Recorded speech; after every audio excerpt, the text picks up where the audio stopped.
really groundbreaking llama legislation. It was really great. Let it explain how it happened. And they went, okay. Makes sense. All right, so last year, or around last year, we decided that, you know, Comic-Con is such a fun place. Maybe Phineas and Ferb should go to Comic-Con. Actually, in an episode, that we should do an episode where Phineas and Ferb actually... And guess what? Guess what? We did it.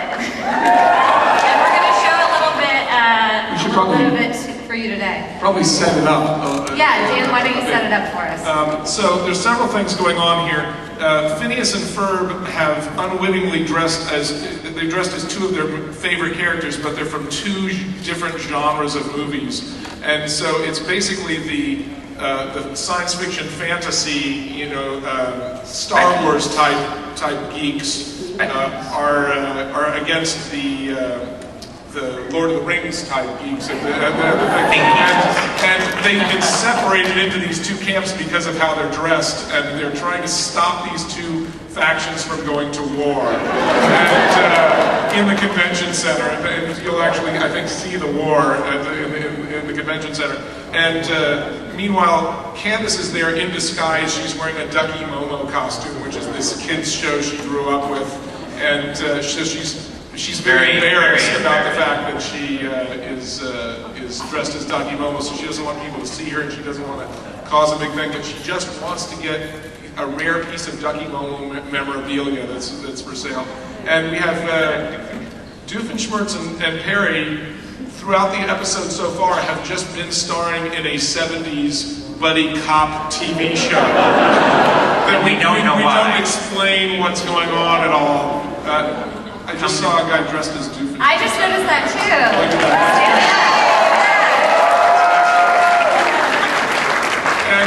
And so we find out through this that Doofenshmirtz is actually just pitching this TV show to a studio executive that he's tied up at the convention, who is played by Seth MacFarlane. And Phineas and Ferb are hanging out with their special effects guru, Clive Addison, who's played by Kevin Smith. That's right, we know people. I think that's all the setup. That's all the setup. Just that little bit of setup is all that it is.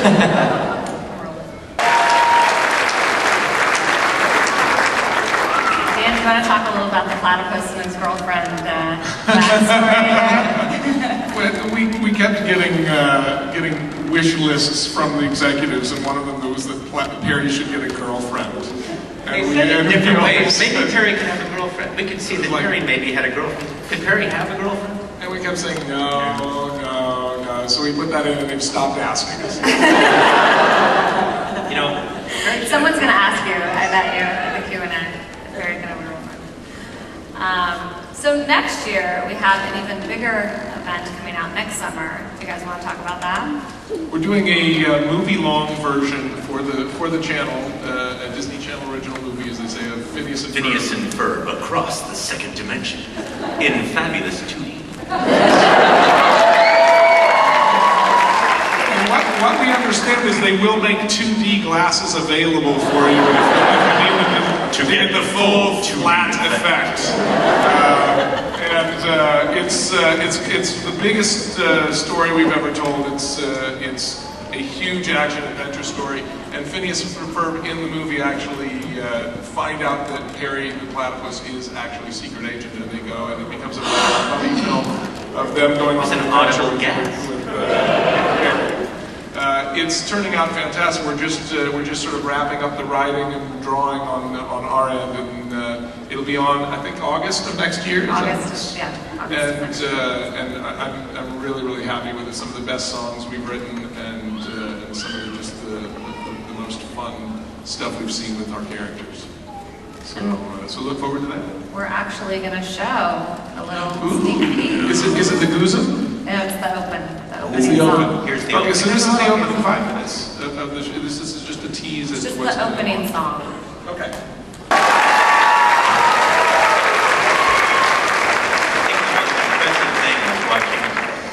A song gets signed. That was cool.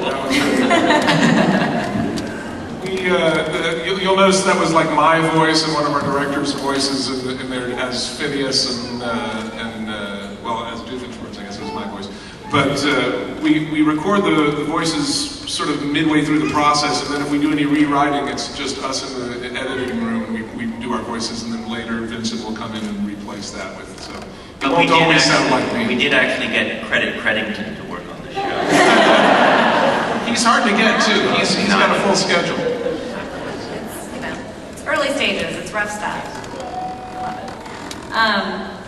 Alrighty. Well, I think we need to bring you guys up and have you ask some questions.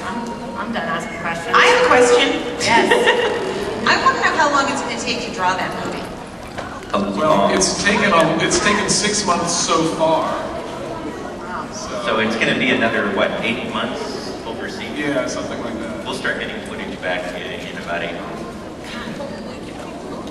All right, just go through it. When it comes back, we're always pleasantly surprised because we've forgotten what it looks like. Oh, hey, look! Yeah, it's cool because you like, I know you guys find this too, but I mean, when you get the ADR back from the rewrites of episodes 2, it's so much time has gone by, and when you get the scripts back, you're like, oh my gosh, we did this. This is really good Do you stuff. want And to tell them remember what how fun- ADR is? That's it. I don't know. Oh yeah, it's when you go back and you record over, as Dan was saying, how when they do rewrites, they put their voices in for the characters. It's when we come back in after the show has already been animated, and we dub in our voices for rewrites and things like that. It's when you did it wrong the first time. Yes, yeah. Because you, Dan, is the mother. All right, let's have the first question. When you guys were kids, did you guys ever have an interest in the type of stuff Phineas and Ferb were actually interested in?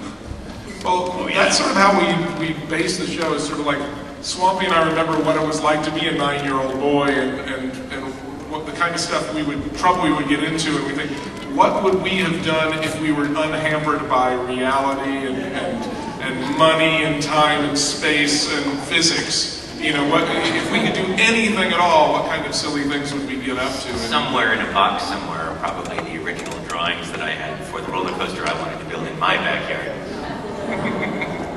He was unable to build it for obvious reasons. Planning permission Yes. was the big issue. But yeah, that's we were very much like these two kids.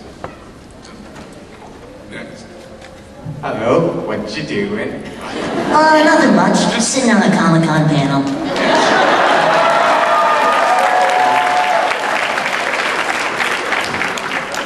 First question I always see in all the episodes first is like, aren't you a little bored to be doing this? Yes, I am. And my question is, like, where in the show I always see Isabella and Candace trying to give hints to Jeremy and Phineas that they like them. In seasons, will they ever find out that they like each other? There'll be a little bit of development on that front if you stick around and see the screening at 3. For Candace and Jeremy. For Candace and Jeremy at the very least. And then you got to see the movie next summer. I'll be sure I'm not to see saying it. any more than that. I'll be sure to see it. Peace. Okay. Hi, I'm Nathaniel. And Nathaniel. Hi. I'm I like- Swampy, this is Dan. I love That's Mitchell. I like the cast and everything. Can't wait for that for Someone Belongs to You. I'll glue my eyes to the screen to catch every second if I have to. Okay. Don't use any caustic glue. Permanent burn, something that's, skin friendly. Aren't you a little bored to be making a cartoon? Yes, we are. Real question. At the end of the episode, The Chronicles of Meat, Yes. it shows like I know. You're talking about the trailer for Meatless in Seattle. Mitch comes back. Well, here's the deal with that is that we actually just did that as a joke. We weren't planning on doing a Meatless in Seattle. We were just saying it'd be funny if we did like a gag, what would all these visuals end up being in the story? But now so many people have said they want to see that we're actually writing a story around that. We went back to the storyboard artist and said, you thought you were very clever, now we challenge you to actually make an episode that includes all those elements. And a couple months ago he came back and said,